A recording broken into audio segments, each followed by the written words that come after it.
right, let's just address for a start the very much breaking news of, well, a spreading escalation developments in the Middle East conflict. Do we call it a war? I suppose we call it a war. So it appears now that Iran has struck at US air bases in Qatar, I'm pretty sure, obviously in response to the American strikes on their nuclear facilities. That would seem to me to, well, I'd say be a Gumby move from the Iranians. They now start putting themselves in conflict with other Arab states. Probably not the smartest move. The place they've struck is called Al Udeid Air Base. It's one of two military bases southwest of Doha in Qatar, known as Abu Nakal Airport. And obviously American military planes fly out of there. So a legitimate target when a state of war exists between Iran and the United States, but it would seem to drag the rest of the region into it. Also yesterday, Iran's parliament announced that it was going to close the Straits of Hormuz. And the Straits of Hormuz are a little kink in the Arabian Gulf. It's only 33 kilometres, I think, wide, the Straits of Hormuz. And much of the world's petrochemical exports have to go through the Straits of Hormuz from all sorts of Middle Eastern countries, all sorts of other Middle Eastern countries. The Iranians probably do have the military capability to severely restrict shipping through the Straits of Hormuz using mines, fast attack boats and other technology that they have. It would require a coalition of people, primarily with the backing of United States aircraft carriers, to keep the Straits of Hormuz open.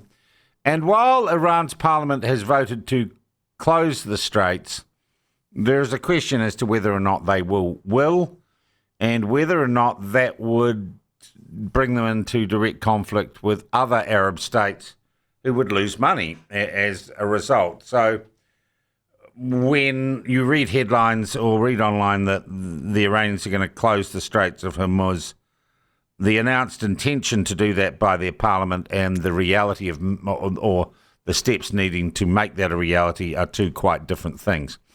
But all that obviously has contributed to much uncertainty and much increased risk around the supply of fossil fuels, petrochemicals, to all sorts of markets in the world, as the vast majority of those fuels comes from that region, from the Middle East, and travels in the Arabian Gulf or through the Suez Canal and around the Straits of Hormuz. That means risk goes up.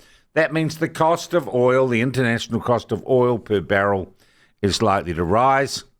And when that goes up, that affects everyone, including us. Now, I look at the Post this morning, and look, it's a bit strange, but we've got a professor of international relations, Stephen Hoadley, from Auckland, saying that he thinks there could be a 30 cent a litre petrol price increase, 15, let's say in ballpark terms, 15 cents a litre rise in the cost of petrol. I thought Steve Hoadley was an expert on international relations, not oil prices, but he's got more letters behind his name than I have, so we'll go with it. We're hoping to talk to someone, give them a buzz off here now, that person, about what the industry is saying.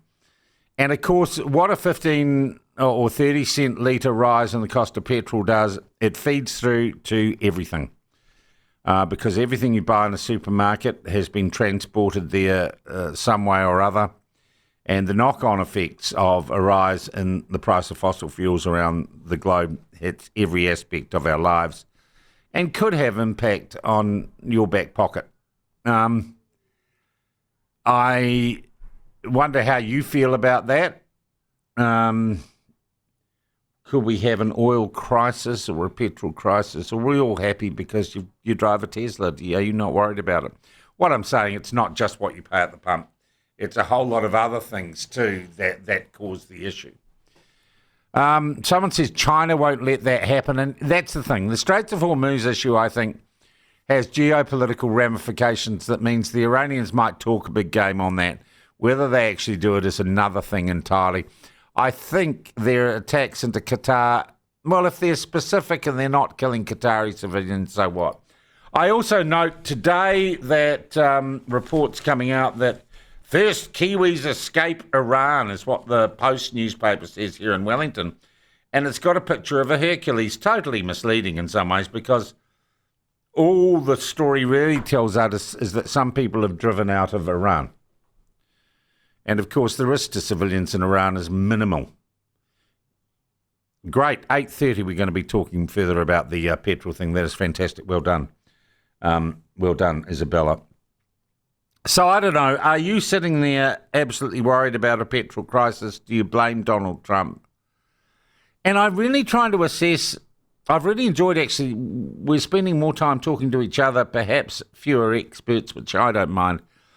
Are you worried that this war, and let's call it a war in the Middle East, is going to affect your everyday life through things like petrol prices?